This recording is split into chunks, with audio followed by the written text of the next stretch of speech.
Crisis communication, among the most challenging disciplines of corporate communications. Is it a topic that you need more experience in or more of an understanding?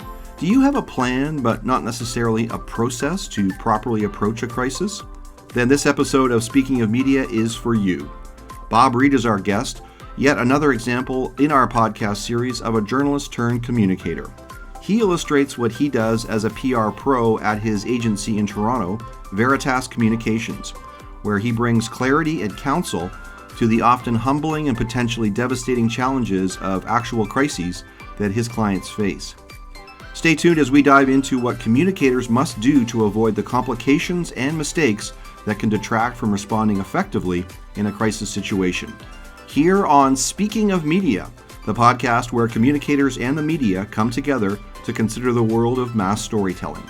I'm Keith Marnock, former journalist turned corporate communicator, and I'm hoping that you, as a communicator or someone who speaks on behalf of your organization, will join me for each episode to learn from industry experts on both sides of the media microphone about tangible ways to share your stories and messages, and also, perhaps as importantly, how to avoid getting caught in a negative media storm.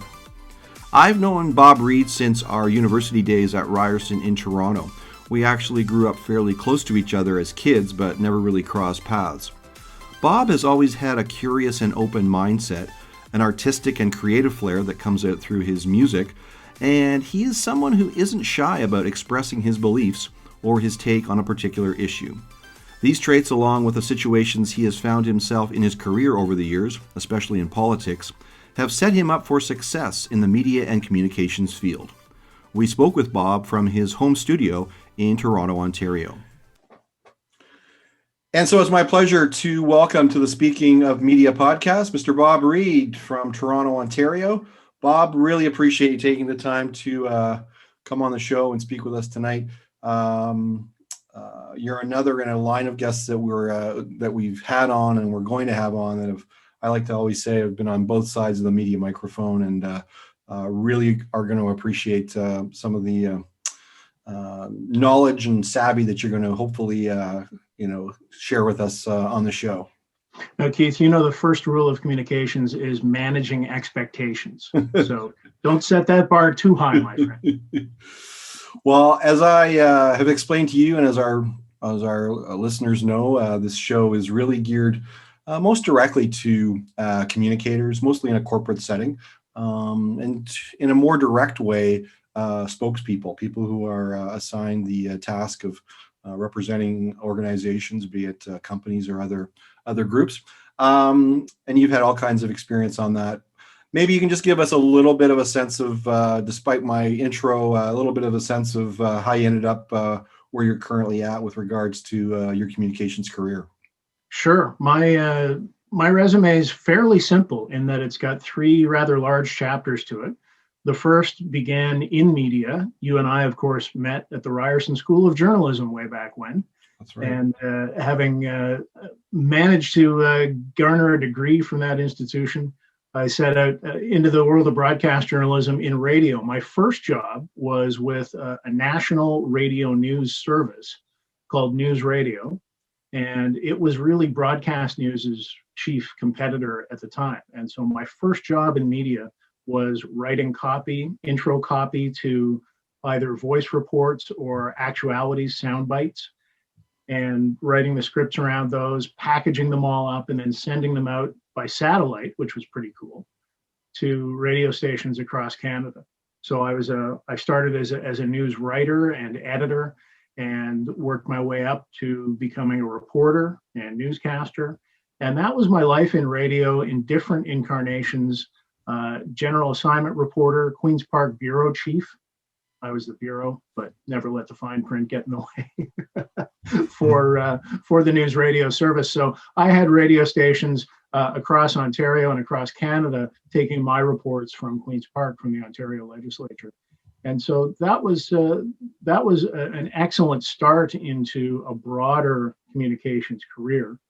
I made the change, crossed the floor, as it were, from being a member of the Queen's Park Press Gallery into working in politics and government at Queen's Park, at the Ontario legislature.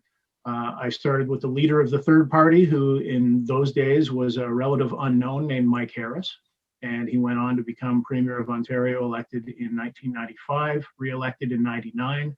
So I was initially his deputy press secretary, then senior media advisor throughout most of his time as Premier of Ontario. And as I say, as in opposition before that.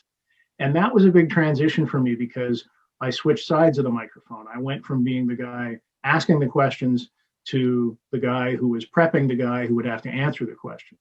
And not just the Premier, other members of cabinet, other members of caucus, all the way down the line. I had involvement and responsibility in that. And then after almost 10 years of that, I made the shift to the agency world with Veritas Communications. I've been with the same single agency since I left government way back when. And I've never been the guy with the 5-year plan. I've always just kind of rolled with where I am and is it working and is it still challenging and is it still engaging? Is it still fun? And am I still learning things? And as long as the answer to all of those is yes, I tend to stay put. So that's why I say that there hasn't been a lot of different columns in my resume.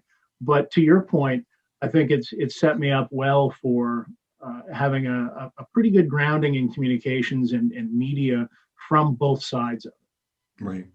And that's why I'm really excited to have you on the show. I mean, I feel like political communications, trying to get messages out there, trying to influence people, certainly through the pandemic period, that's been front and center with a lot more day-to-day communications going on. And we can talk about that in a little while. But for those of us who are tuning into the show who, perhaps work outside the political realm, but are in a situation where they are responsible for communications, I always feel like getting it from somebody who's had to deal with it in politics is so valuable, because basically you're on the hook each and every day, each and every hour of every day, to be responsible for the public trust, frankly.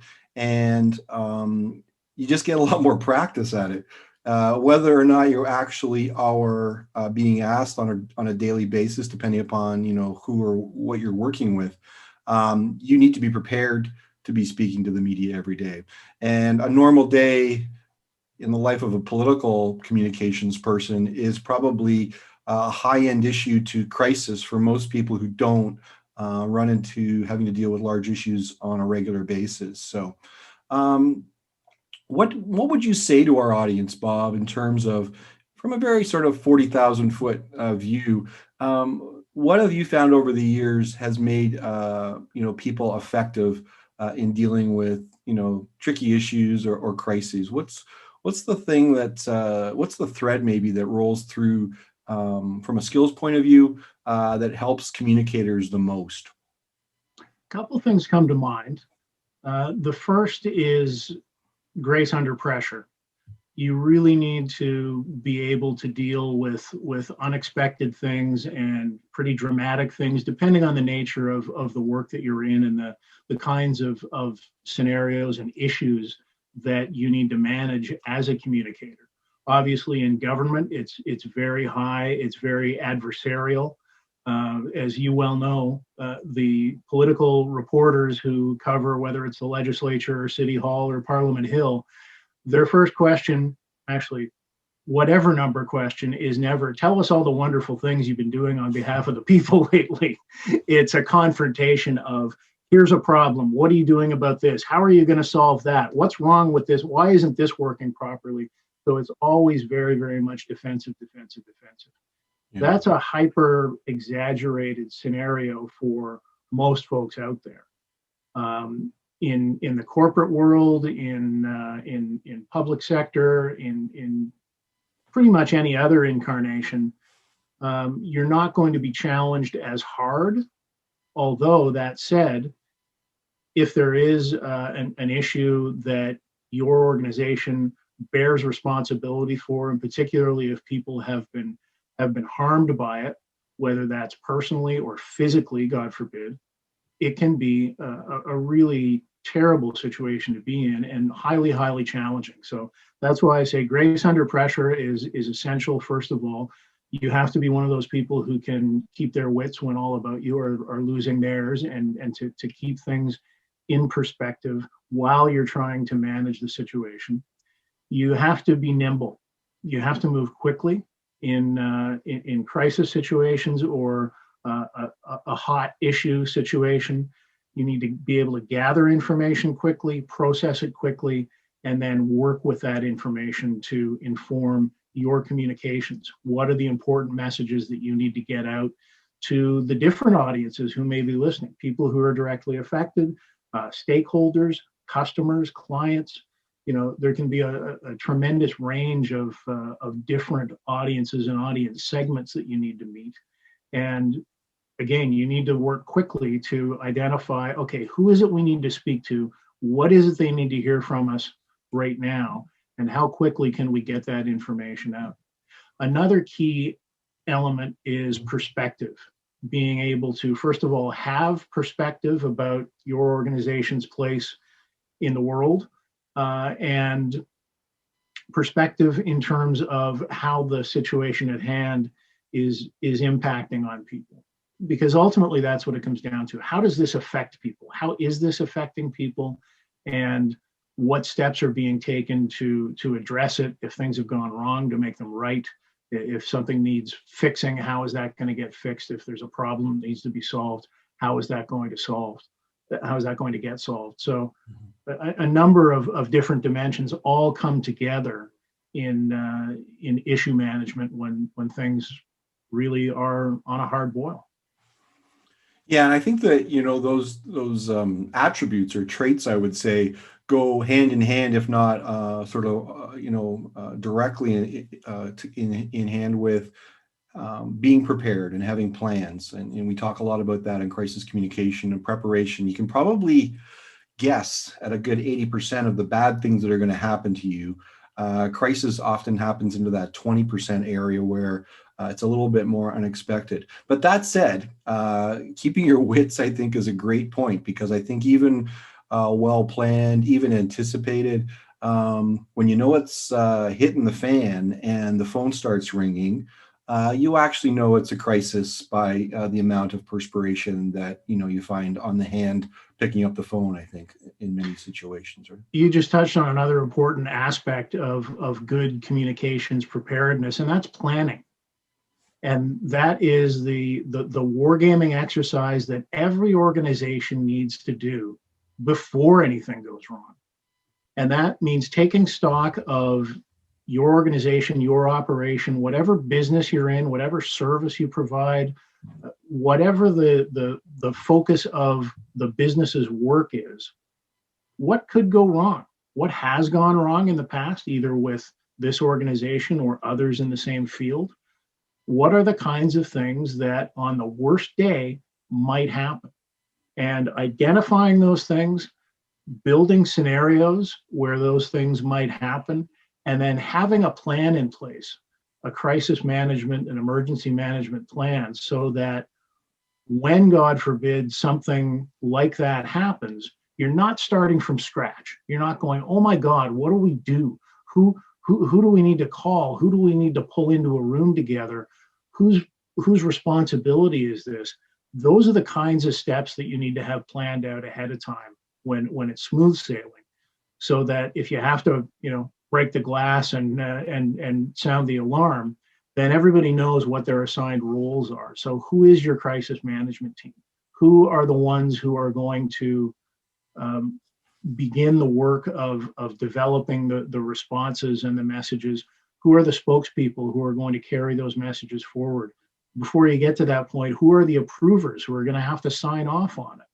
Do you need your legal counsel? In a lot of cases, if there's a legal department in an organization, they want to have sign off on things. A board of directors might. Certainly a senior management team is going to have to sign off on the work that's done before actual execution happens. So it's imperative that everybody knows their responsibilities all the way down when the alarm goes off.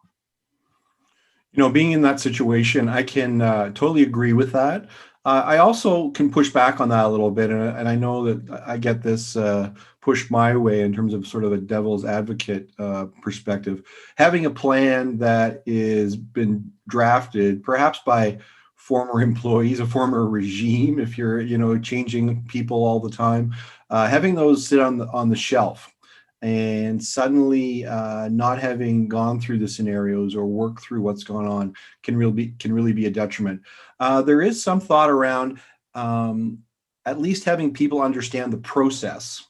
If you've got to go to the book for specifics around what you've agreed to or what might be pre-approved, that you don't have to worry about in a crisis situation. But can you just sort of offer your value on scenarios and having it in people's minds? I think the other thing is identifying and everybody being on the same page that you actually are in a crisis.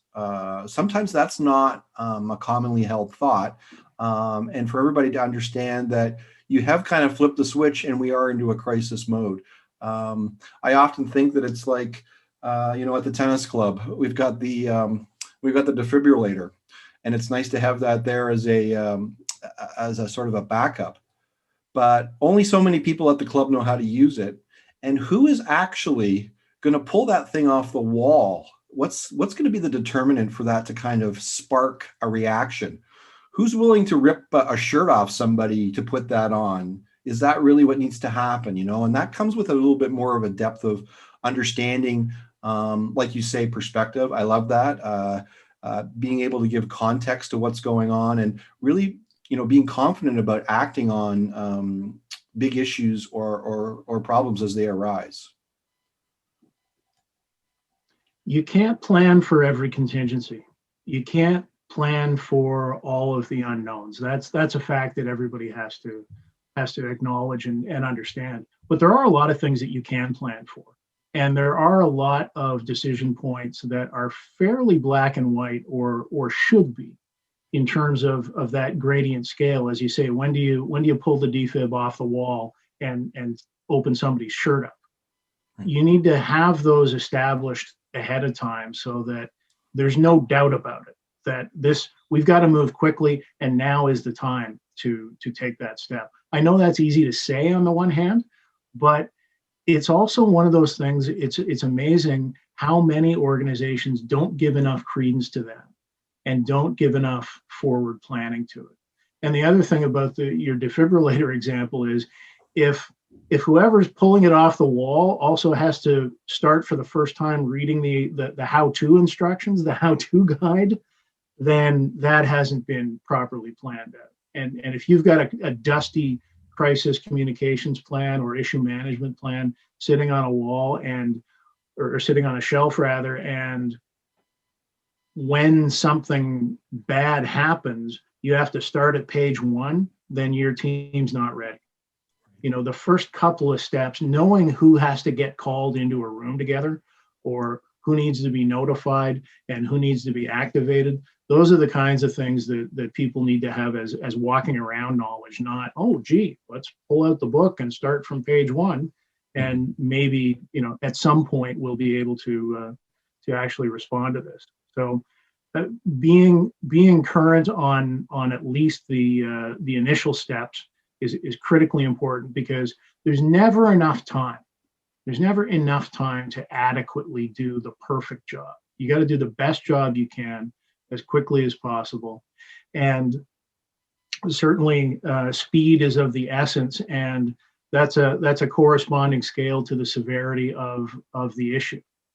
So, if there's been an injury or a death, you got to move at light speed, because the phone is going to be ringing. The media are going to be aware. You're going to have to respond to that quickly. If it's a non-physical harm scenario, it could be a data breach. It could be some other kind of confidentiality. It could be employee misconduct in terms of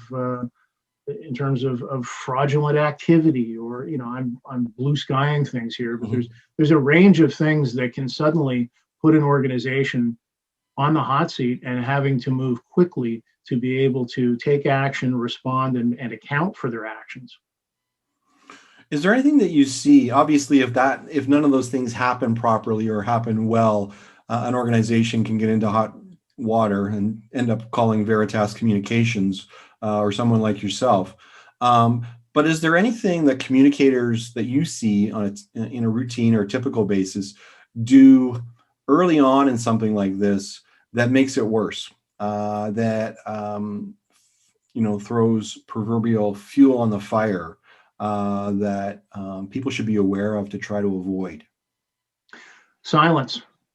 Silence is the worst thing in the midst of a serious incident, serious issue, where there is demand from media or stakeholders or customers. This doesn't always have to be direct to media communication, but to an audience that needs to hear what's happened, what are you doing about it immediately in the short term, and what are you going to do in the longer term to prevent this kind of thing from happening again. That's the holy trinity of crisis communications, right?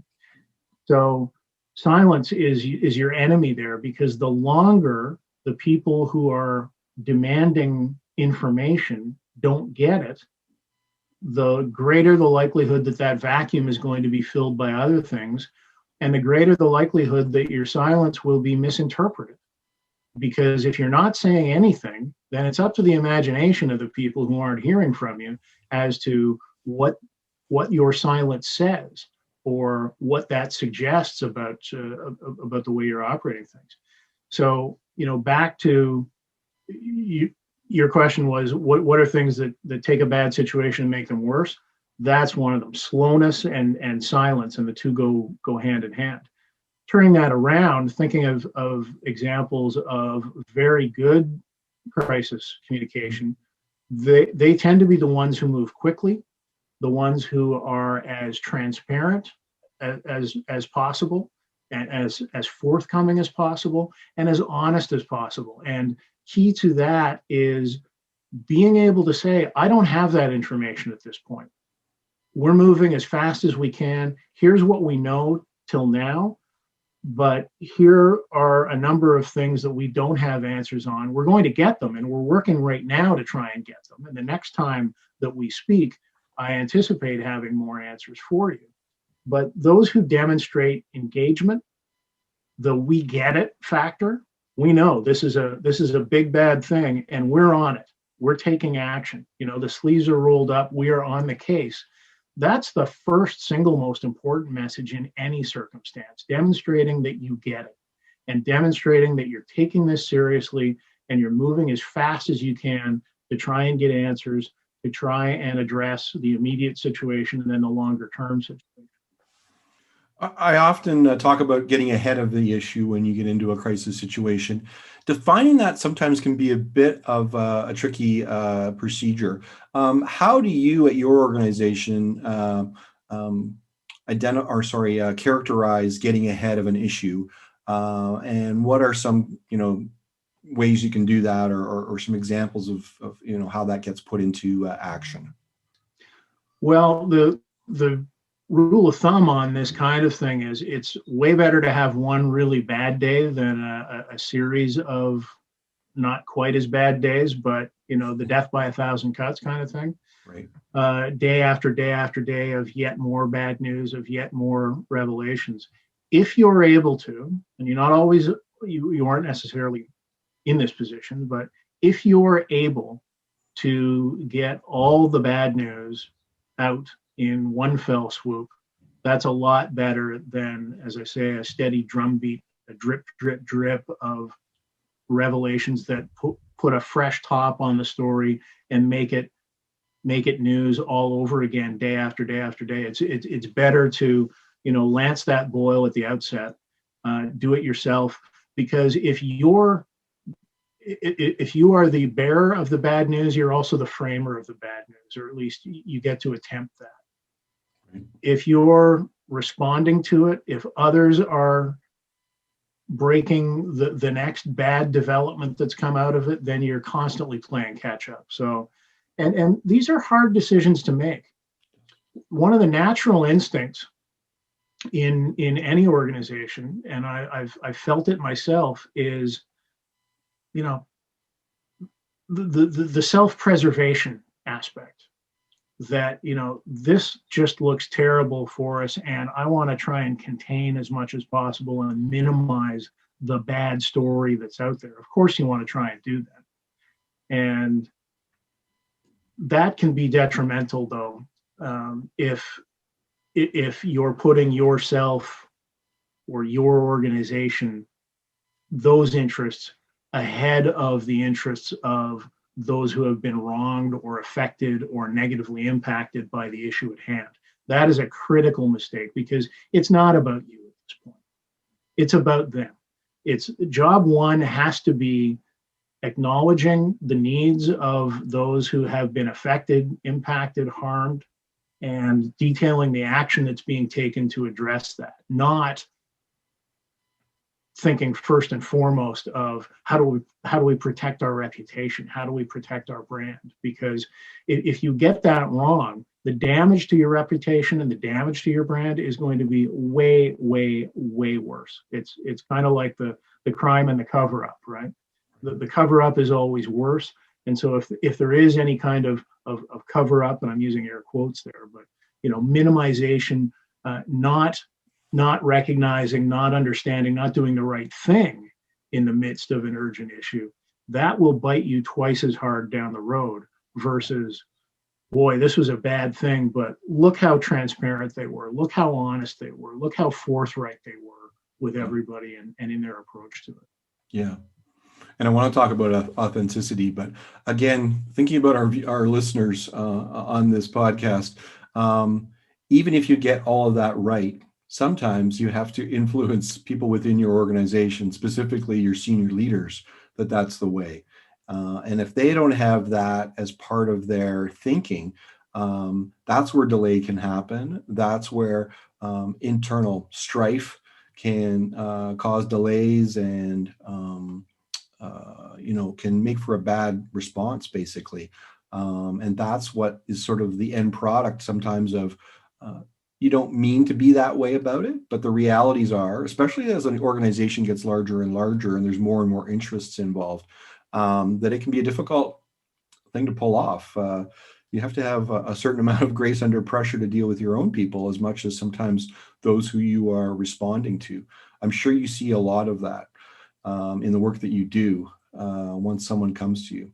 My question for you is, when do you, and this is maybe a sales pitch opportunity for you, but when do you expect people to come to you when they're in a bad situation, to come to an agency? What typically is the tipping point for an organization to come and seek services outside of their own organization? It should be right away. I mean, it depends on the organization, of course, and how robust an issues and communications team they might have in-house. But that said, we have regular clients who have all of that infrastructure themselves, but they use us in addition to supplement their team in different areas of expertise that aren't necessarily crisis related. But the fact that they know that we have that capability, even though they have people in place who are very good at managing things, the smart ones call us as well at the first sign of trouble. And they say, here's what's happening. Our team is on it. We wanted to give you the heads up, give you a quick brief, see if you have any top line advice for us or anything that we're maybe not thinking of on our side, so that we can add that into the mix and maybe bring me or my colleagues in on an active basis right at the outset, or to have us on standby for further support as things go. Because sometimes it's like, we think we've got a pretty good handle on this. They just want a gut check. Are we doing the right things? Are we missing anything? Do you have any advice on things that we should be incorporating into the messages that we're putting out to our audiences? So sometimes that can just be the extent of it. Other times it can be, get ready, we may need you to literally be working side by side with us for a couple of days or a couple of weeks, depending on the nature of it. The worst calls are the ones when, we've had 3 days of terrible press because of the way we've handled this thing. Can you make it stop now? Fix it. Yeah. Yeah. Can you flip that switch off? No. I go back to my comment around senior leadership. Sometimes would you be brought in to amplify a voice from a communications corner or unit to senior leaders as sort of a validator that, that they need to kind of go in the way that communicators are thinking, or vice versa, perhaps? That happens a lot.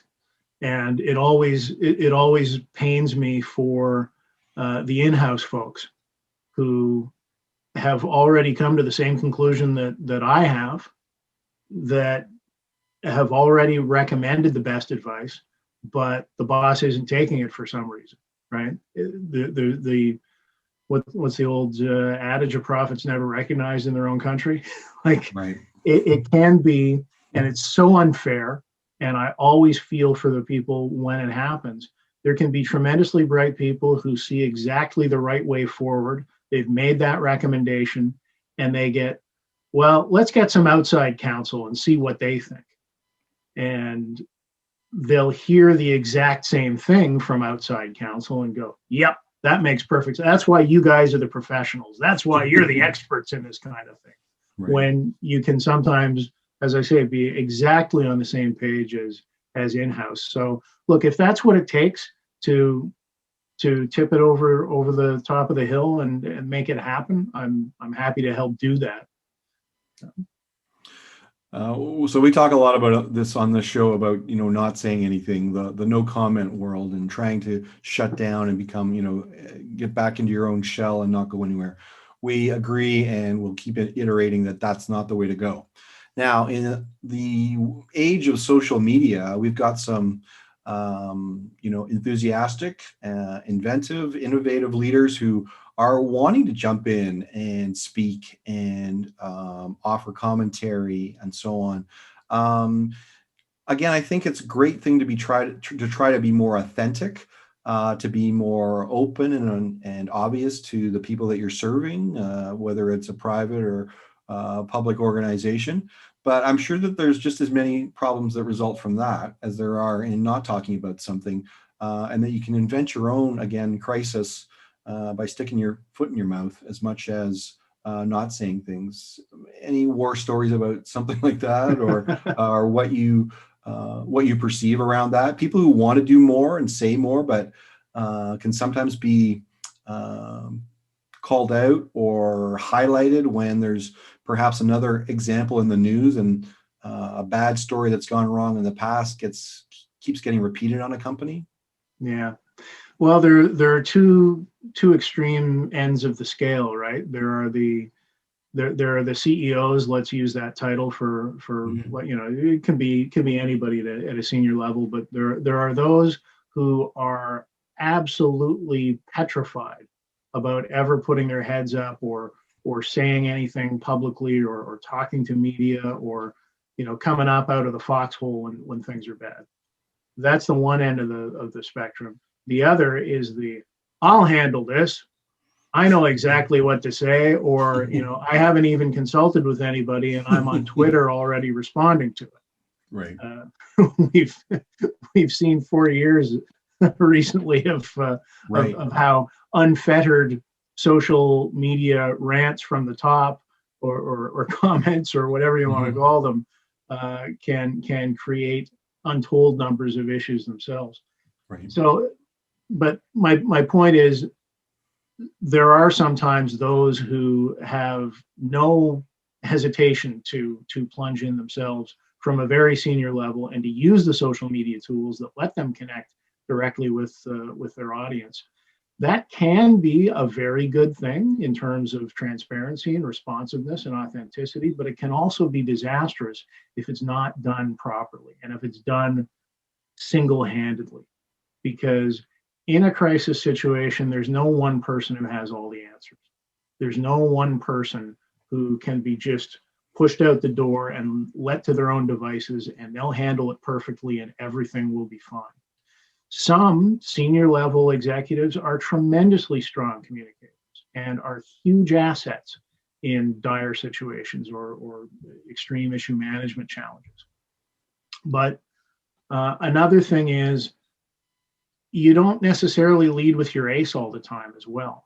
there can be a scale to these things, an escalation scale, and it's not always appropriate to use the CEO or the top official in the company or in the organization right out of the gate. That's a level that you quite often in a lot of situations want to have in your hands to play later if things escalate to that level. And so I'm always fascinated when there is an issue management case at play to look and see who the spokespeople are, what level are they at? And more often than not, initially, it's those in decently senior positions, but who have the specific area of responsibility for the issue at hand. It's entirely their department that is having the problem. They're not the top level executive. They are senior, appropriately senior, but they have that full level of responsibility for that particular area. Those quite often are the initial responders, the initial voices in stories like that. And then later, if need be, you can always escalate it to the CEO, the chair of the board, the whatever the top level is depending on it. No, great insights. Absolutely. And I think when you're watching people or organizations that you know to be solid on this, it's all, like you say, it's telling sometimes to see who it is who's out there speaking. And it almost tips their hand in terms of where they expect, if they expect to be more follow-up, to have that room or that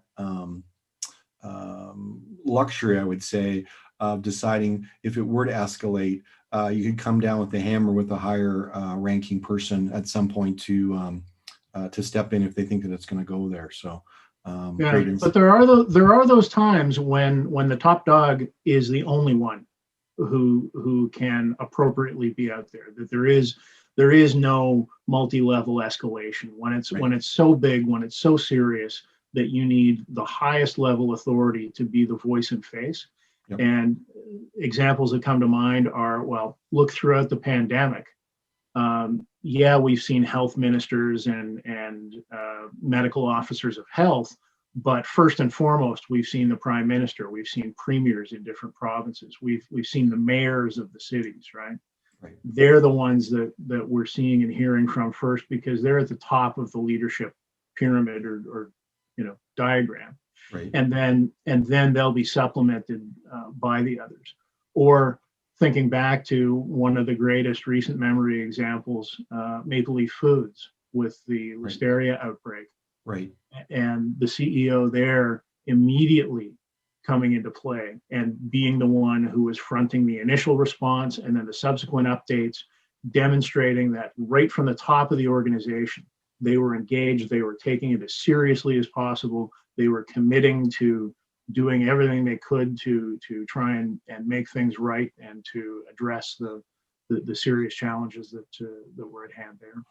Yeah, we use that Maple Leaf example as a real step forward in terms of the practice there, where Michael McCain, and there's great stories about it. Maybe we'll allude to them at some point in the future, but how he and two other people basically in his office took a simple camera and tried to respond as quickly as they could when they realized the scope of what was going on, and that he basically said he wasn't, he hadn't cleared this with the lawyers, and this is what they were responsible for. And in the end, the opportunity that came out of that was their whole focus turned to food safety, and made that a whole part of their culture moving forward. So that was a great 30 minutes plus of commentary and perspective from an industry insider within the high-end world of PR and crisis comms, Bob Reid from Veritas Communications. And in fact, he had just as many insights in the second half hour of our discussion as he did here in the first 30 minutes, which is another way of saying that you have just listened to part one of what we're going to make into a two-part episode with Bob on crisis. And without creating a spoiler, if you related to the Crisis Comms Convo up to this point, you will definitely want to take in part two. When you talk to experts like Bob about managing crisis, the themes of being open and authentic repeatedly come up these days. And whether that's the pressures of social media or the simple realization that spin does not win, essentially you need to open up and not cover up. as hard as that might be when you are actually caught in a negative media storm. Bob comes from one of the most challenging communication battlegrounds, politics, or did you hear what he called it? Government. Thought that was interesting that he didn't call it politics, but I suppose that when you're in it, you are hoping that you can govern and not deal with all the rest. Anyhow, as you heard, he was the press secretary and media counsel for former Ontario Premier Mike Harris, a leader who eventually became a lightning rod for criticism, as so many leaders do on the back end of their elected terms. But no matter how you cut it, dealing with issues in a contentious political arena is probably the truest test of your communication response strategies and practices for the reasons that we discussed. It was interesting how Bob illustrated the internal struggles you sometimes have to go through to get on the same page. Even at your own organization, this can be a challenge, let alone the need to appear as such to those breathing down your neck in a crisis. And really, his insights on the communicator's mindset is exactly the type of perspective that you deserve to hear as a dedicated listener of this comms podcast, whether you're a communicator or someone who can benefit from our discussion. And so I invite you to enjoy part 2 of this interview with Bob Reid of Veritas Communications, either now or whenever you get the chance. We hope to keep bringing you the best in the business from both sides of the media microphone, who will help you better develop and deliver your messages and stories. For now, thanks for connecting. Speaking of Media is available on all podcast platforms, including Google and Apple Podcasts, Spotify, Stitcher, and TuneIn Radio. I hope you will listen, like, comment, and subscribe to the cast, as this will help us expand the show's reach and attract quality content. Please consider joining our Speaking of Media Communicators discussion group on Facebook, where we host live chats with industry experts and where you can engage with the guests yourself with questions. You'll also find us on Instagram, LinkedIn under my profile, and on Twitter @MediaSpeaking. I'm Keith Marnock, and through other episodes, I look forward to our next time together when we will once again be Speaking of Media.